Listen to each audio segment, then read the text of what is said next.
dieux inconnus, des êtres absolus à l'origine d'une infinité d'univers. Depuis des temps immémoriaux, on les appelait les absolus.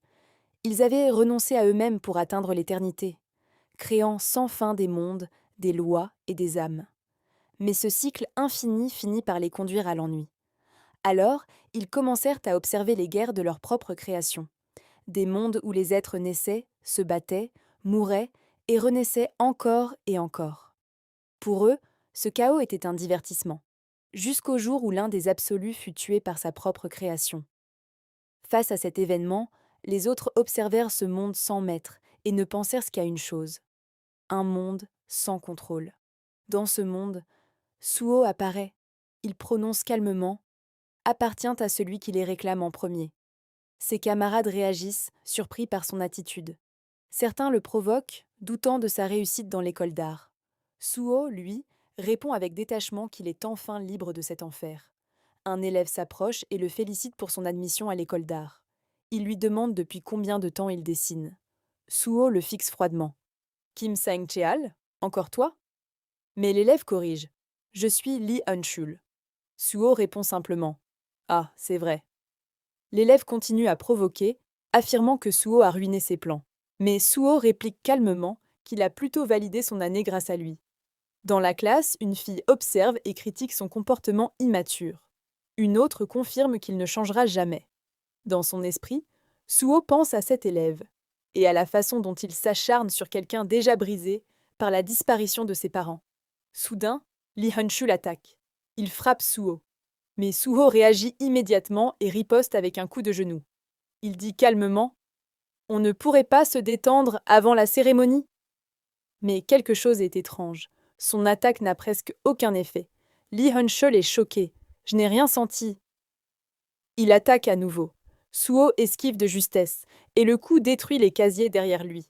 Tout le monde est figé. Le choc est total. Puis Suho tombe au sol, effrayé. 2 ans passent. Suho est maintenant étudiant à l'université. Près d'un portail, des chasseurs et travailleurs sécurisent la zone. Un responsable indique que le portail est actif depuis plus de 8 heures. C'est un portail de rang D, il devrait bientôt se stabiliser. Les civils sont évacués. Les chasseurs prennent le contrôle de la zone. Suho observe et pense: encore un portail? Il se souvient que les portails existent depuis plusieurs années. Ils ont apporté les donjons et les monstres dans le monde. Et lorsque les donjons deviennent instables, les monstres apparaissent dans la réalité. Face à cela, certains humains ont éveillé du mana.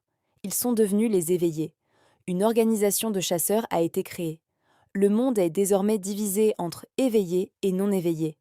Mais cela a créé une dépendance. Les non éveillés ne peuvent survivre sans les chasseurs. Car si les chasseurs échouent, le monde peut être détruit. Suho ressent un malaise, une impression d'impuissance. Il pense à ses parents disparus. Il pense au fait que sa vie dépend des autres. Et à son passé, où il croyait pouvoir tout accomplir. Mais ce sentiment a disparu, remplacé par le vide. Sa mère lui disait qu'il ressemblait à son père. Il se demande alors ce que son père ferait à sa place. Soudain, son professeur l'interrompt. Suho? Il lui demande ce qu'il dessine. Suho répond qu'il suit ses pensées. Le professeur remarque son dessin. Une fourmi humanoïde. Suho, lui, se demande pourquoi il a dessiné ça. Pendant ce temps, les chasseurs terminent le raid. Succès. Mais une information inquiétante apparaît. Ils ont découvert un nouveau type de monstre. Une créature humanoïde crache des flammes bleues avec sa bouche et ses yeux. Ses griffes et ses crocs sont aussi dangereux. Mais elles ne semblent pas extrêmement fortes. Un chasseur était légèrement blessé. Le cas est classé comme inconnu. Mais soudain, le chasseur blessé change. Il ressent quelque chose d'étrange et commence à se transformer en monstre humanoïde. Il attaque ses alliés. Les flammes bleues apparaissent. Une chasseuse reconnaît la même énergie que dans le donjon. C'est une rupture. Le chaos commence. Les chasseurs s'entretuent. Les civils fuient. À l'intérieur, des étudiants observent la scène horrifiée. Ils parlent d'une possible rupture de donjon. La panique se répand. Les ordres deviennent confus. Une fille se blesse à la cheville et demande de l'aide à Suho. Mais Suho fuit. Il dit qu'il va chercher des chasseurs. Mais dans son esprit, il se déteste. Il pense avoir abandonné quelqu'un à la mort. Il se sent faible, inutile. Mais quelque chose change. Il refuse cette impuissance. Il pense à son père et à ce qu'il ferait dans cette situation. Il revient en arrière. Au moment où la fille allait être tuée, Suo intervient. Il frappe le monstre et pense: si mon père était là, il le ferait. Et soudain, une fenêtre apparaît. Vous avez accompli les prérequis de la quête secrète, la bravoure du faible. J'ai fait un rêve il y a longtemps, un rêve qui ressemblait à un jeu. Afin de vaincre des monstres qui devenaient plus forts à chaque étage, je montais en niveau encore et encore en me battant sans arrêt. Et plus les monstres devenaient impuissants, plus moi aussi je devais devenir fort. À travers de nombreux défis, j'ai finalement atteint le dernier étage. Le dernier boss que j'ai affronté était extrêmement puissant. Même s'il était mon ennemi, je ne pouvais m'empêcher d'être impressionné, presque envieux de sa force. Et sans raison logique, l'identité de ce boss final était mon père. Probablement parce que dans mon esprit, l'image de mon père était celle d'un homme fort et fiable. Comment est-il devenu aussi puissant? Papa, si tu étais dans cette situation impossible, tu aurais fait la même chose, non? Sung Suo se retrouve face à la réalité. Il se demande ce qu'il doit faire. Il a entendu dire que les attaques des non-éveillés ne sont pas efficaces contre les monstres. Mais malgré cela, il fonce, un peu imprudemment. Soudain, il s'arrête. Hum, c'est quoi ça? Le temps s'est arrêté? Une fenêtre apparaît devant lui.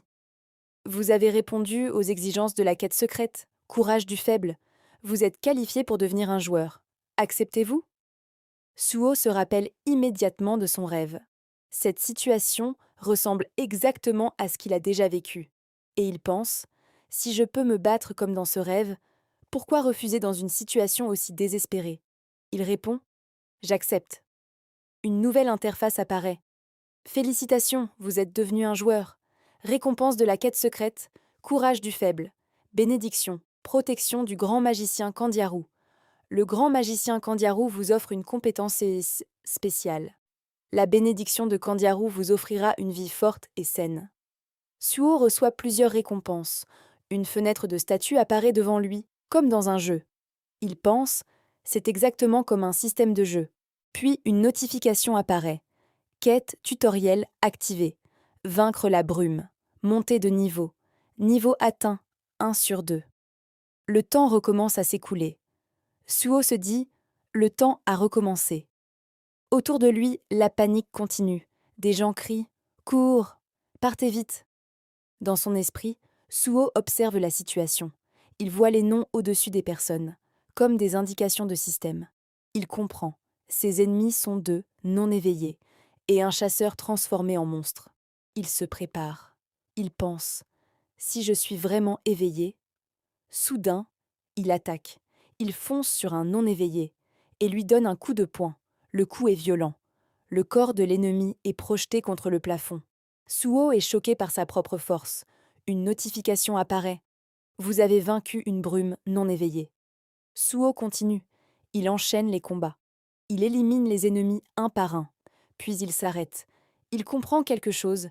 Il est sûr maintenant. Il est réellement éveillé. Mais soudain, un des non-éveillés résiste à son attaque. Et il contre-attaque. Suo reçoit un coup. Il est blessé. Son adversaire devient de plus en plus agressif. Il frappe encore. Et pense: je vais me transformer en monstre. Si je dois devenir comme ça après mon éveil. Un statut étrange est détecté dans son esprit. Statut néfaste détecté, mais ce statut est rapidement levé, comme si quelque chose l'avait annulé. Suo pense alors: longévité? Maintenant que j'y pense, je me souviens l'avoir vu sur une fenêtre de statue plus tôt. Soudain, la situation change. Il fonce sur son ennemi, mais il est rapidement projeté au sol. Avec un regard froid, Suo pense: si je suis plus faible qu'un Randé devenu monstre, ça veut dire que je suis au plus bas niveau. Et pourtant, je viens à peine de me relever et je pense déjà à mon rang. Je dois faire quelque chose. Il prend une décision. J'accepte la récompense. Sa force augmente légèrement. Il attaque immédiatement. Il donne un coup de pied qui projette son ennemi en l'air. Puis il se relève et enchaîne avec un coup de poing direct. Mais malgré ça, il est encore blessé. Suho recule et pense: même avec une force augmentée, je ne peux toujours pas battre cette chose. Alors il prend une autre décision. Il met tous ses points de récompense uniquement dans sa force. Il pense. Un éveillé qui peut monter de niveau. Je n'en ai jamais entendu parler. Les rangs sont normalement décidés lors de l'éveil, et aucun éveillé ne dépasse son rang initial. Mais alors, comment les rangs sont-ils vraiment définis?